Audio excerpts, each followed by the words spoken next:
There's a time when you say, okay, I know the scripts. I made it my own. But what I do is I teach people the principle behind the question, why we're asking it. Because once you Mhm. understand why we're asking it, then you can adjust it to the person because you got the principle, and you can even use your own words. Once you've done the homework of getting the scripts inside you, like Bruce Lee said, express yourself.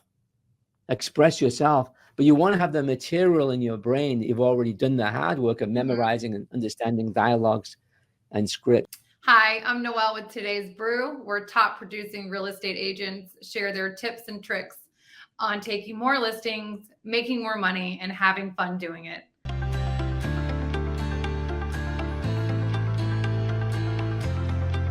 On today's episode, we have the closing machine, Richard Duggal. Hi, Richard. Hi, great to see How you. are you? Terrific. I'm feeling so good. I almost feel guilty. Don't feel guilty. Just share some of this goodness with us. Yeah, Tell how us do I how share the you well? tell us how you got the name the closing machine. I know everyone wants to know. Uh, well, I used to work with a big coaching company, and they used to play my live calls on the stage, and they saw how I don't give up on people, and I can continuously keep the conversation going, and I have an ability to keep people on the phone. They don't hang up, like so that I actually talk to people and I close them. Hmm. And then what happened is that I made some of the things that happened is that I shared some of my tapes, and one of them is where like in real estate, some of the coaching companies out there, people on the stage, they say, rightly so, they say that most agents don't close, or they might ask for the appointment once. And if you're really good, you'll ask three times. And if superstars may go up to five, like five times. So I have a call where I went with a lady, closed it 82 times on tape, but in actual fact, it was around 100 Oh, consecutively. And so I kind of picked up that name, the closing machine, and also obviously my results as well, because yes. I've taken a lot of listings, How many listings do you have right now currently? and that's a good thing. If you check me out on realtor.ca, because I'm in Canada, I've got about, I think, 37 or 36. I'm not sure right now, That's because quite impressive. I take listings at my So tone. what are you going to close the year out with this year? How many transactions? I usually average around 150 to 200. So, and then the the key there is that most of them are listings. Like a lot of them are listings, Mhm. not buyer What sales. you want. We have like 10 buyer agents and whatever, which is great for people who do that too. But So mine are focused on listings. are you a part of a team or is it just you to putting up those numbers? It's me, and I have a couple of agents as well. Incredible. I So still let's prospect. talk about your coaching because you're in coaching or you provide coaching. So with all those numbers, you're clearly an expert in your field. What kind of advice can you offer some agents today who are having a little bit of call reluctance? I'll call reluctance. That's something I do coach on, usually individually. One of the things when you're calling, just it's a big topic. Obviously, you could do a 2 hour seminar on that and a talk. But here's just a few things: is that if you're having call reluctance, one of the things we want to do to help with that is look at how you're viewing the situation. Like, how are you viewing what you're doing? So, on a third party, let's say a camera, you're the director of the movie. How are you seeing yourself doing that? So, are you calling and bothering people? Are you there bothering them, or are you there helping people, to achieve their goals? Are you there to Providing support a service. people? Yeah. The other thing behind that, so one assignment that I give people when they first begin to coach with me, and it's a simple assignment, yet it takes some thinking Mhm. and some work, is why should someone choose you?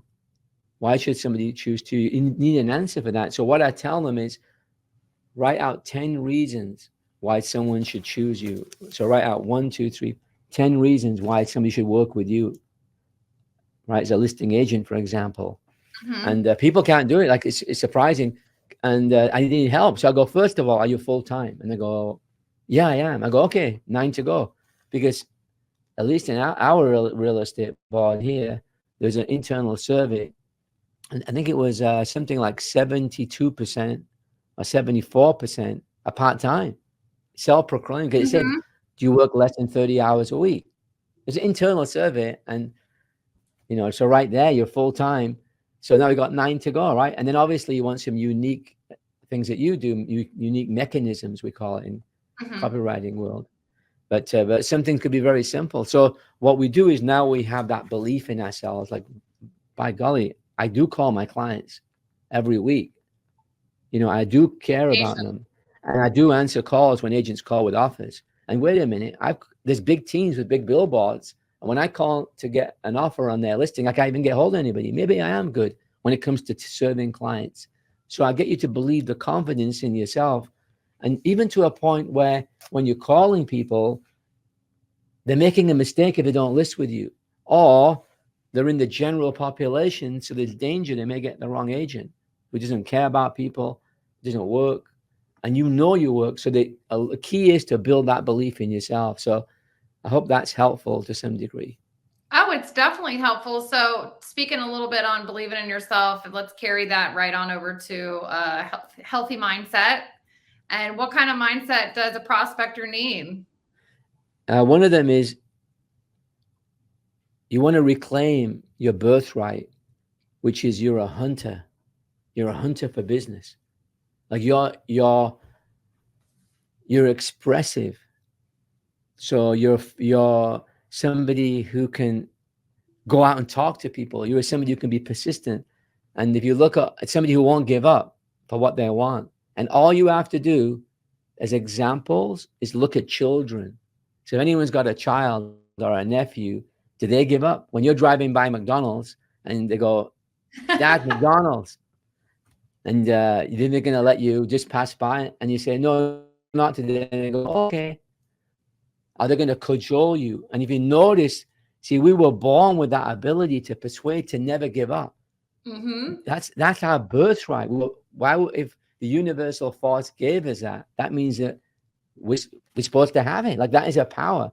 It's not something to deny ourselves. So talk about persuasion. A child will try different things, that if something doesn't work, then move on to the next one. So one Mm-hmm. may be, don't worry, Dad. Let me go there. I'll still eat at home for dinner, which is like a negotiation.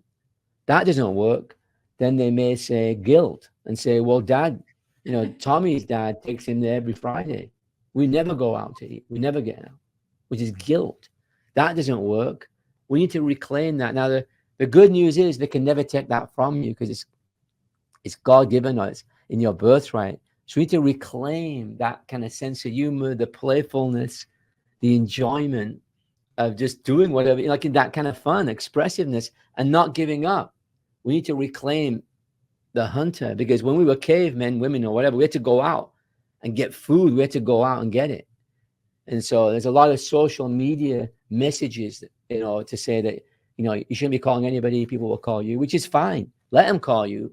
But why would you deny yourself going out and getting business? And even if you get internet leads, you still have to call them. Absolutely. So the You gotta hunter's pick up the mindset, phone. reclaim it. What should an agent's morning look like? What would a successful agent's morning look like to you when we're talking about getting up in the morning, and what kind of non-negotiable items should they be doing in the morning? Role playing? How long should they be prospecting? How many contacts do they need to be getting in touch with on a day to be going to listing appointments? Well, this is the reason why some people come to me, like people who already been trained a lot in coaching companies or whatever, because I give a fresh perspective on things. I tend to, that they haven't heard before. If you listen to podcasts, it's usually the same thing, right? Have a morning routine, do this, do the exercise, and it's all good advice. But I always step out and look at reality, and I say, wait a minute. And I'm gonna tell you something that will be maybe a little bit different from some of the people you've heard. So first of all, let's get one thing right. It's important to have a morning routine, whatever that routine is, right? So one of the routines is, and I'm sure you've heard this before, so I'm not going to spend a lot of time. on it. Is get up, eat something nutritious, move your body, do something, Mm-hmm. exercise, write out your goals, do your affirmation, meditation, pray, whatever that is, or write out your goals, and all these things. And obviously, role play, practice your scripts, because it Yes. gets your tongue going, it gets your mind going. And one thing that most people don't know is that, and this is a fact, is is just as useful to practice on your own as it is to have a role play partner. But Sure. but we Sure. need but the best thing is to do both, and I'll tell you the advantages of each one. When you're with a role play partner, you get that kind of back and forth. It helps you be fast on your feet, and Mm-hmm. plus you can learn things from you then and get the feedback if you've got a good Yeah. one. Right? Help with handling Yeah. objections. So what's the advantage of doing it on your own? I'm doing for that because I know one problem. I've been doing this for 30 years, is that my role play partner didn't turn up today. So what you do is don't just not role play. You can do it yourself. The advantage of doing the role play yourself is you can enunciate the words and work on the pausing, and you can keep saying the same thing. When do you plan on moving? When do you plan on moving? And you can start working on your downswings, your upswings. You're working like in a lab now with you. So if you're focused on that, you can actually get really good as well. So the best thing is to do both, right? So now this is where it becomes like a bit different. Mm-hmm. Is that Alex Hamosi, he doesn't need a big thing. He just gets up and just goes to work. So you have to look at yourself individually. So one of my friends went to see a lady who's a really great prospector and to shadow her for the day. And he was surprised because I was in the office. I got there before her. He's from Washington. I don't know where she's from, but he had to travel. And he said, Richard, she came in, she opened the door, she got a number, and she just started calling like like that. And I go, oh, wow. Because that's what I do. I don't need to do a lot because my mindset's already that way. Now, is it good for me to do some exercise and look at yeah, but I don't need Mm-hmm. to spend 2 hours. So, so there's two types. People who have a problem, a challenge, they have to do 2 hours. But you see, I'd Two rather hours spend the of next 2 hours of prospecting. preparation, yeah. But so you have to find out from yourself. So I don't need as much. I can just do a few things, pick up the phone, bang. Because what they also teach is if, the first call, because they almost presuppose it's going to be difficult. And that's a problem with our culture. There's a lot of problems and thought viruses, I call them, in our culture, which is it's hard to prospect. It's tough. It's a grind and all that. So what they say is call somebody that if you have a problem, which will help somebody who has a problem prospecting, rejection wise, is call someone like a past client that you like, or someone you like, even your mom, just to get the, just get your, to get the mood right, right? But Yeah. personally, I don't need to do that because I worked on the back end, which is my mindset, who I am, be to have. If you want to be a prospect, to be a You've hunter, mastered controlling your mind. You can just pick up yeah. the phone and get right to it. I don't know if I've mastered it. It's always an exercise, Mm-hmm. mastering. But yeah, so what I'm saying is find one that works for you. Don't just follow somebody else like a robot and saying, okay, I need 2 hours, and if you need 2 hours, maybe you need 3. But I'm just letting you know there are people out there. And Matthew talked about it, the 2 types of salespeople. He was coaching them, that some are just like, bang, let me go out and get some business. And some need to do all that. So if you need it, then do it. Yeah. But find out what works for you. Create a morning routine that works best for you Yeah. and stick to Yeah. it. Yeah. Good. Good. How about scripts? How important are scripts with the role playing? Are you going to like how often should you be using them on your calls, and what happens when people aren't responding the way that you would like for them to respond? How do you push back that? How do you handle those objections? Well, scripts are very useful, especially when you begin, because you go, what do I say? So the reason why we don't prospect, one of the big reasons, is because we don't know what to say. So here's Mm-hmm. an example. Someone drives by, they got into real estate and they see a private sign, for sale by owner. And they go, oh, and they keep driving, right? Why? Because they don't know what to say. But once they know what, I know I've taught people my scripts anyway. I have my own NLP based, persuasion based, based on language patterns and stuff. But they're very easy to use once you know them. And so I've done it myself where I've taught people and they go, I can say that. Right. So once you know what to say to a FSBO when you walk up the door, then there's more likelihood you'll do it. So what stops us is we don't know what to say many times. Right. So let's say that some guys, it could be a girl. Go ahead. Scripts help build confidence, you would say? Yeah, confidence. Yeah.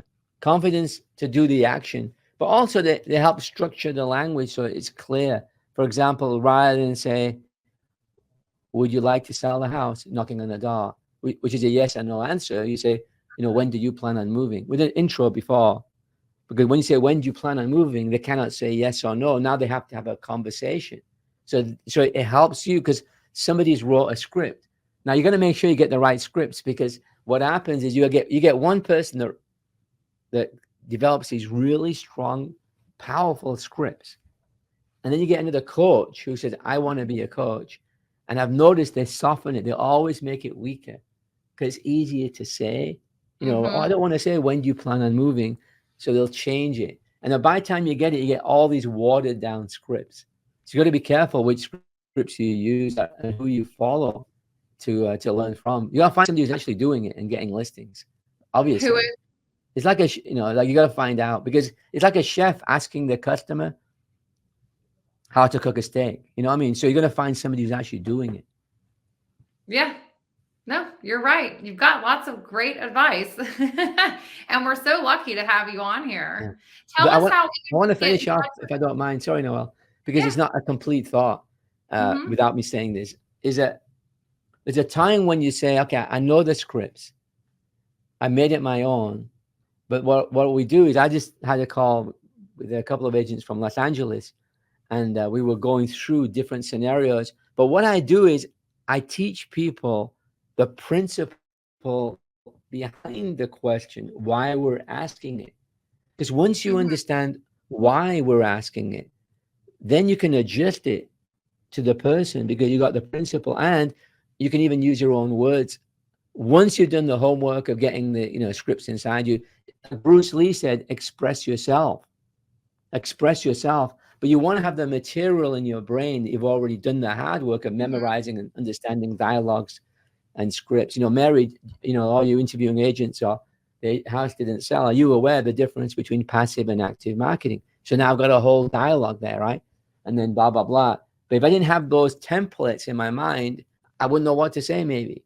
So those templates are good, but we have to adjust, so if they really have a relationship with that agent and they really like the agent, it'll be a different script than if they say, well, I met him at an open house, from that, and he's in this particular nationality, and they seem to be buying here, in this area, that kind of thing. In other words, there's no relationship. Doesn't have to be differently than if it's a brother-in-law. So what we need to do is be able to adjust to the situation. And that's where the learning language patterns, the patterns of language, which is a study that's available.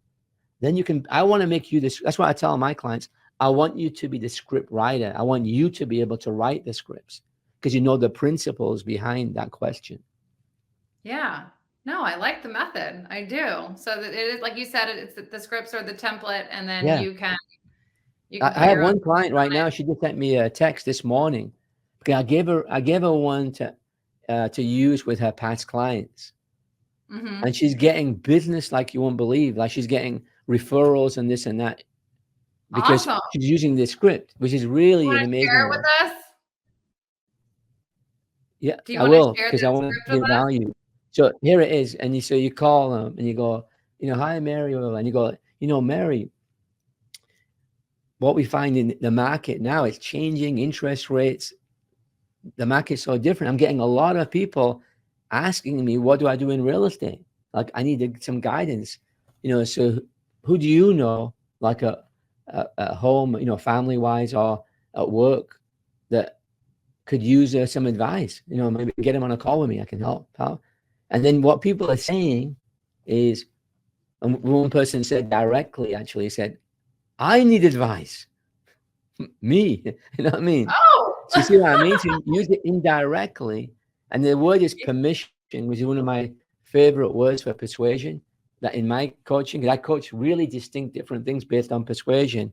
See, you saying that people right now are confused, they're looking for Mhm. guidance.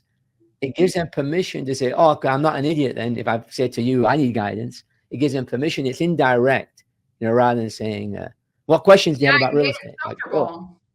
yeah, because you go, "Okay, I'm calling you. What questions do you have now about real estate?" See how that is so confrontational? Mhm. So we still get to where we want to go, but in a different way. And it doesn't take any Yeah. more time. It's just a skill. So she's been doing that, and now she's calling everybody, and she sent me a text. She's getting referrals and business from that. That's That's only from a fantastic. week ago, 1 week, in 1 week. Good for her. Good for you. Yeah. You're a good coach. You led her in the right direction. Yeah. How can we give us your information if anyone else wants to look you up and get you to coach them? How can we find you? Well, what I do, first of all, I like to give, I like to build strong relationships. That's my goal.